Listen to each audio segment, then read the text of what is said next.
How's it going, guys? This is Forensic Forex with Deontay, and I'm back with another video. This is your daily update on US dollar versus Japanese yen, UJ. And as expected, we got that pullback back into that busy. So if you watched the previous episode, I was expecting price to pull back, creating a higher swing low formation. As you see with these candles, I was depicting that formation. So the lowest candle is going to form somewhere here. I'm not sure exactly where, but along the lines, it's going to be a higher swing low here for us to then possibly run higher. So we're below May's opening price. I would like to see a swing low formation form below the monthly opening price if it's going to be bullish.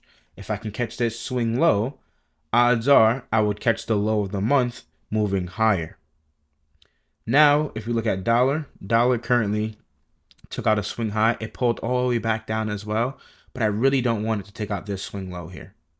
If it takes out this swing low, then I will start to change my bias from being bullish to potentially bearish. But this could also be a false break.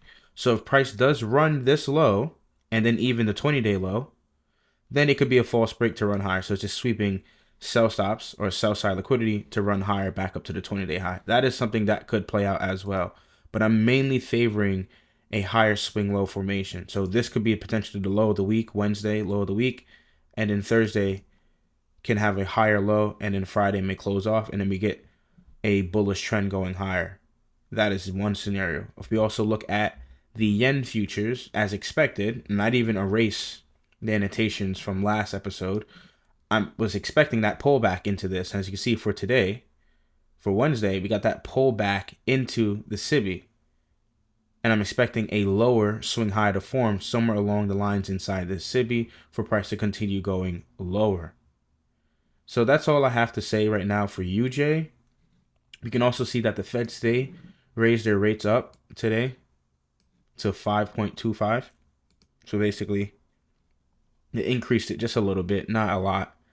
But overall, if the Feds are increasing their rates and the other central banks are not, that's going to make the dollar or the greenback more competitive. More people are going to want to put their money into dollars versus foreign exchange.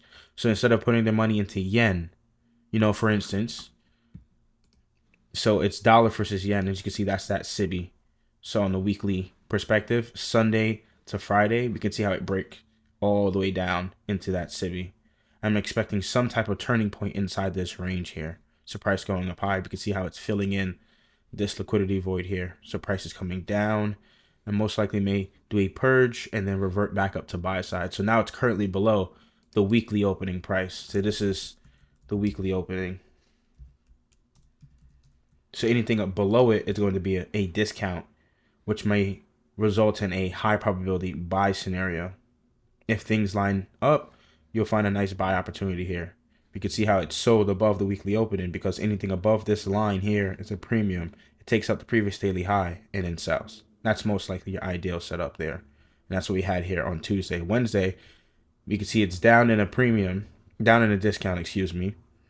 And we would suspect that price is going to turn back around, potentially running back higher. If Wednesday's going to make the low of the week, then that would be great.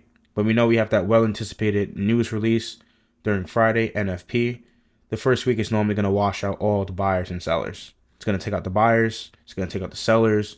So it's okay if this week is a little confusing for most people, but we're still going to follow the higher time frame structure with the swing highs and swing lows. But if we were to look at the interest rate differential, so if we go to central bank rates, and it currently they didn't update this yet. It should change, but it's going to be updated soon, I would assume. But if you look at the Feds compared to Japanese yen, we can see it's still negative. Who in their right mind is putting their money into Japanese yen? I don't think anybody is right now. Now, that doesn't necessarily mean, because some people will sit here and say, oh, but what about this? And what about, let's see, where another one? Turkey.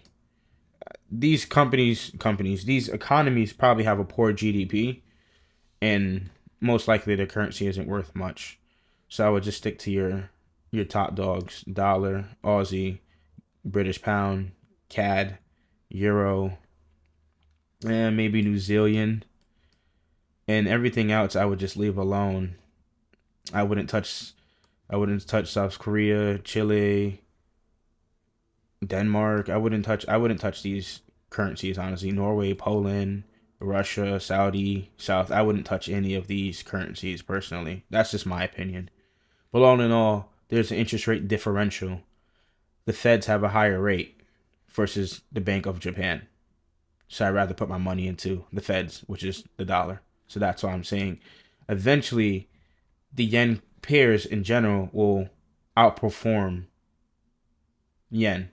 So meaning GJ would be probably most likely trending up, EJ trending up, NJ, CJ, CAD yen, Swiss yen, Euro yen, Aussie yen. Those eventually long term will continue to trend higher if the Bank of Japan keeps their rates negative because nobody wants that currency.